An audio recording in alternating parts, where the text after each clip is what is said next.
Assalamu alaikum students. My name is Hafiza Zafar. Welcome to my YouTube channel View Show Lecture by Hafiza Zafar.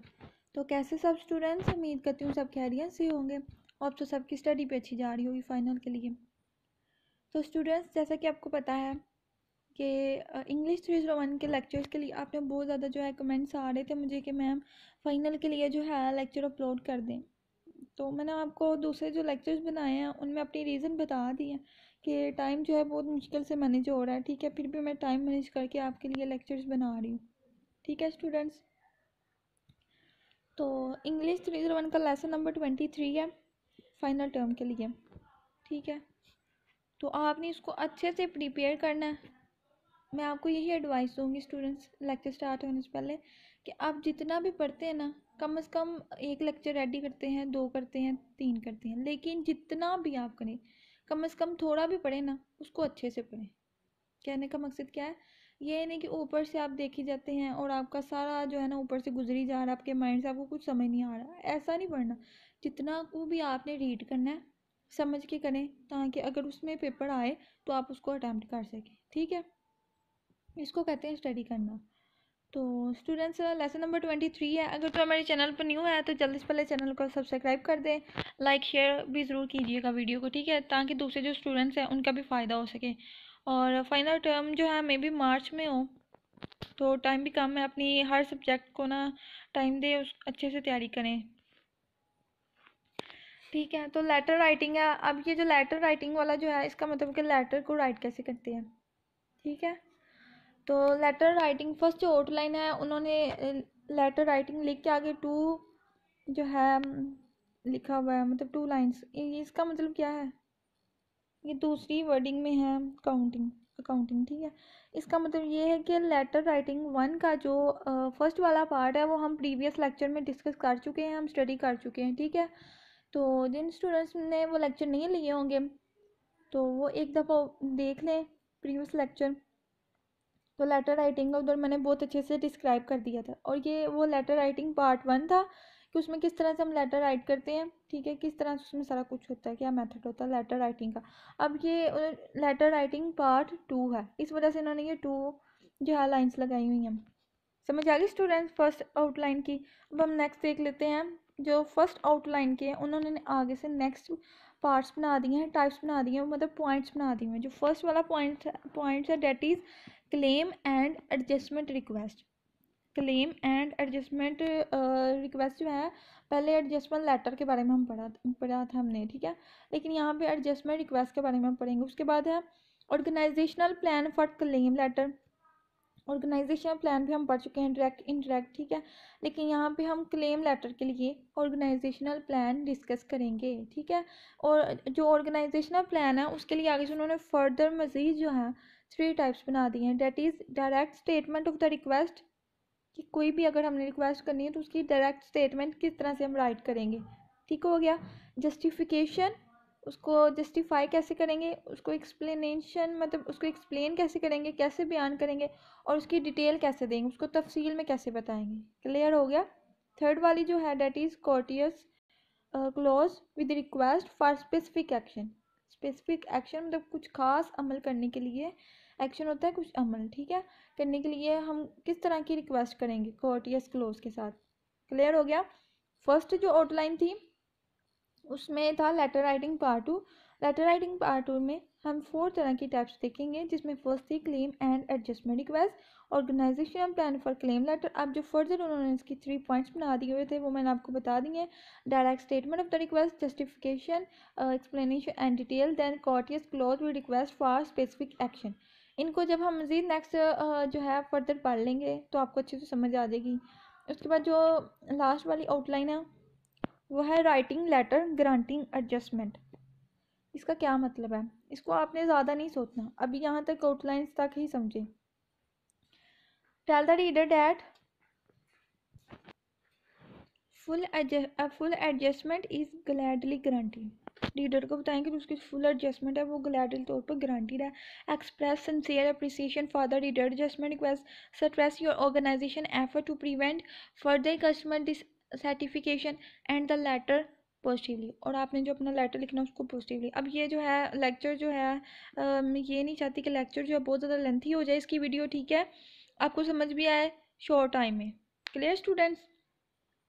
तो यहाँ तक थी outlines, वो मैंने बता दी। अब नेक्स्ट इसको देख लेंगे तो आपको समझ आ जाएगी।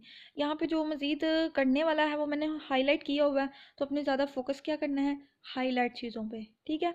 यहाँ तक अगर किसी को समझ ना आई हो तो मुझे कमेंट बॉक्स में आप पूछ सकते हैं without any hesitation.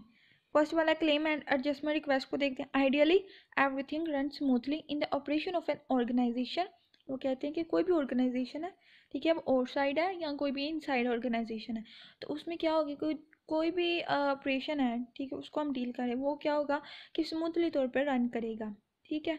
No mistake, उसमें कोई मिस्टेक नहीं, कोई गलती नहीं होगी, कोई प्रॉब्लम नहीं होगी, no defects and no misunderstanding, ठीक है। ये तो सिंपल सी बातें, इनको ट्रांसलेट करने का भी कोई फ़ायदा नहीं होता, फिर भी मैंने बता दिया आपको, ठीक है। हाँ, over time even in the best manage organisation, अगर बेस्ट मैनेज ऑर्गेनाइजेशन में देखा जाए, dissatisfaction are bound to occur, कि जो गैर मीन चीज़ें होती हैं वो क्या होती हैं, अकर होती हैं। इन रिसेंट ईयर में देखा जाए तो बोथ बायर एंड सेलर्स और जो बायर होते हैं दोनों are more aware of problem caused by business error. Clear हो गया? When a product or service does not meet customer expectations, वो कह रहे हैं कि जब एक प्रोडक्ट या सर्विस जो है उनको कस्टमर नहीं मिलते, मीट का मतलब ये भी होता है, ठीक है। तो जो उनकी एक्सेप्टेशन होती हैं अपनी तरफ से, the customers are disappointed and usually file a complaint. तो जो कस्टमर होते हैं वो डिसअपॉइंटेड हो जाते हैं, म्यूज़ हो जाते हैं जब उनको उस तरह की वो वर्क करते हैं लेकिन आगे से उस तरह की एक्सेप्टेशन नहीं मिलती, ठीक है, वो उनको उम्मीदें नहीं मिलती जिस तरह के वो चाहते हैं, तो वो क्या हो जाते हैं कि आमतौर पर कंप्लेंट बन जाती है, फाइल कंप्लेंट बनाते हैं, ठीक है। क्या ये था फर्स्ट आउटलाइन जो कि मैंने आपको वर्ड टू वर्ड एक्सप्लेन कर दिया है, ठीक है, ट्रांसलेट भी करके बता दिया। यहाँ से स्टूडेंट्स आपके लिए कुछ भी ज़रूरी नहीं है, ठीक है। तो जो ज़रूरी है वो मैं आपको बता देती हूँ। मेरा पर्पस ये होता है कि आपको वर्ड टू वर्ड एक एक लफ्ज़ की समझ आए, ठीक है। तो यहाँ से ज़रूरी है कि their complain should not be called complain letter. ये एमसीक्यू आ सकता है, क्यों जो है एक कंप्लेन लेटर नहीं कहलाती, because complaint annotes irritation, unpleasantness, negativism and even anger. ये सारी 4 क्वालिटीज़ होती हैं, इस वजह से कंप्लेन लेटर जो है कंप्लेन लेटर नहीं कहलाई जाती। क्लियर? ये मे भी आपको क्विज आ जाए ना आए, ठीक है, मुझे ये ज़रूरी नहीं लगा सो मैंने हाईलाइट नहीं किया। तो यहाँ से अगर आपको डेफिनेशन आती है what is claim letter, define claim letter, what do you know about claim letter, then you will write using a word with such negative connotation, negative connotation को यूज़ करते हुए, ऐसी नेगेटिव कोनोटेशन जिसमें क्या होता है, could lead to a bad attitude toward customer, जो कि कस्टमर टुवार्ड्स कस्टमर मतलब कस्टमर की तरफ से एक बैड एटीट्यूड आता है, ठीक है, ऐसी connotation. Letter about such complaints should be called claim letter. तो ऐसी क्लेम लेटर, ऐसी जो कंप्लेंट होती है वो क्या कहलाती है, क्लेम लेटर कहलाती है। क्लियर हो गया? What is claim letter? Then you will write this answer using a word with such negative connotation could lead to a bad attitude towards customer. Letter about such complaint should be called claim letter. Clear हो गया? यहाँ से short question था वो मैंने बता दिया। उसके बाद मैं आपको इस तरह से भी बता सकती हूँ कि ये करना ये नहीं करना, ठीक है, यहाँ से कर लें, फिर वो लेक्चर का मज़ा नहीं रहता। पर्पज़ क्या होता है कि मैं आपको लेक्चर डिलीवर कर रही हूँ, मुझे भी मज़ा आए पढ़ाने का, ठीक है, आपको भी समझने में आसानी हो, आपको भी समझ आ जाए। तो लेक्चर लेंथी भी थोड़ा सा हो जाए तो कोई इशू नहीं होता। Countless aspect of business dealing can break down but the most common causes of for claim letter. अब आपको ये शॉर्ट क्वेश्चन आ सकते हैं, ये मैंने स्टार्ट इसी वजह से लगाए हुए हैं कि ये ज़रूरी क्वेश्चन है, जब आपका पेपर हो इसका तो अपनी इन क्वेश्चन को मस्ट प्रिपेयर करके जाना है, ठीक है, चाहे जो मर्जी हो जाए, बाकी अपने नहीं करना वो आपकी अपनी मर्जी है। अब आपको क्वेश्चन आ सकता है कि write down most common causes for claim letter, then you will write these 4-5 points, ठीक है। An incorrect bill invoice or statement, a bill for merchandise ordered but never received, delivery of an order, ठीक है, delivery of incorrect delivery of damaged or defective merchandise, ठीक है, इस तरह से कुछ वर्ड्स है। हाँ जी, तो ये आपने 4 पॉइंट याद रखने हैं कॉमन काजेज जो होती हैं क्लेम लेटर के लिए। क्लियर हो गया स्टूडेंट्स? उसके बाद देख लेते हैं two other more specialised type of claim. What are two specialised type of claim? पहले तो आपको इसकी डेफिनेशन आनी चाहिए, उसके बाद आपको मज़ीद इसका पता होना चाहिए, इसकी कैटेगरी का, इसका सारा जो बायोडाटा है, बैकग्राउंड जो है वो आपको पता होना चाहिए कि इसकी 2 टाइप्स हैं, इसकी काजेस कौन कौन सी हैं, ठीक है। तो 2 other more specialised type of claim letter are a request for an adjustment, एक एडजस्टमेंट के लिए जो रिक्वेस्ट है, ठीक है, अंडर अ गारंटी और वारंटी, एक वारंटी या गारंटी के अंडर, ठीक है। A request for restitution under an insurance policy, तो ये आपने याद रखना है, गारंटी और वारंटी के अंडर जो एक एडजस्टमेंट है उसकी रिक्वेस्ट, उसके बाद जो एक इंश्योरेंस पॉलिसी के अंडर रह के एक रिक्वेस्ट जो है रेस्टिट्यूशन के लिए। क्लियर हो गया? ये 3-4 वर्ड्स आपने इन दोनों में याद रखने हैं, तो आपका ये क्वेश्चन डन हो जाएगा।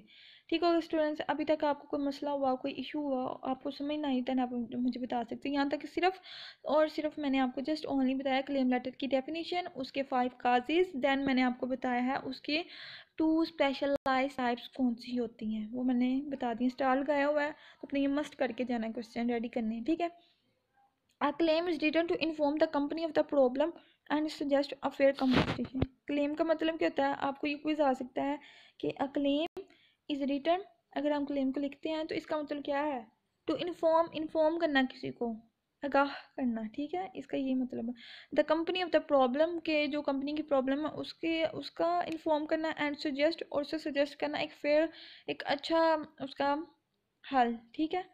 No matter how annoying the nature of the problem, how great the inconvenience, the purpose of a claim is not to express anger but to get result.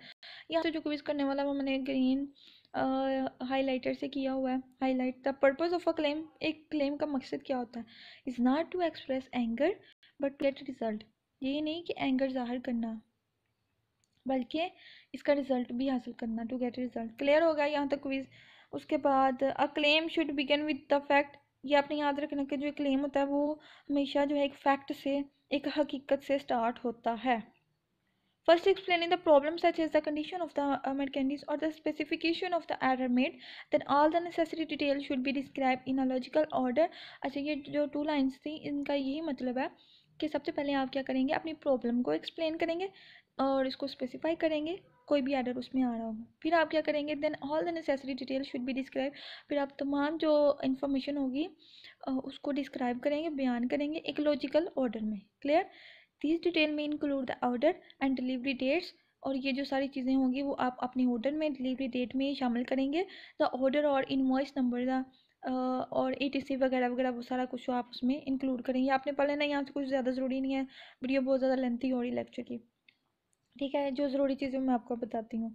अच्छा, politely request specific action in your closing and suggest that the business relationship will continue, business relationship will continue, business relationship continue रहेगा कब?